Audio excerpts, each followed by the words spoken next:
What are the businesses that interface and interact with our end customers? Our end customers are going to be shift-based organizations, right?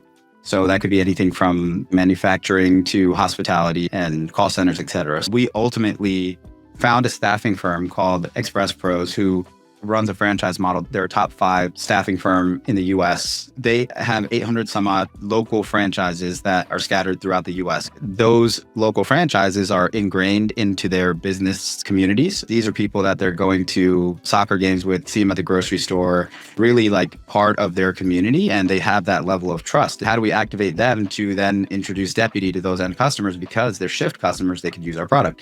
And so going back to the corporate interest, the company was looking to really modernize their tech stack and become competitive with like the Ubers of the world, right? And create their own marketplace, which Deputy had the capability to do. And where that lined up was if Express Pros uses our software, they then, when they take it to their end customers, create a better together story in the same way, whereby their end customers using the same software as them, making them stickier. Staffing is a very commoditized, like competitive industry.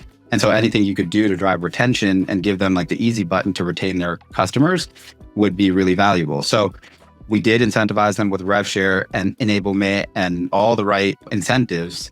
But most importantly, we gave them a better together story to drive more of their own business. So ultimately, that's what they cared about. By doing that, now we've activated this massive community of franchisees that will be able to talk firsthand about Deputy and why it would be best for their product. So very different. We have partnerships with all the payroll companies, which is a traditional partnership, or point of sale companies, et cetera.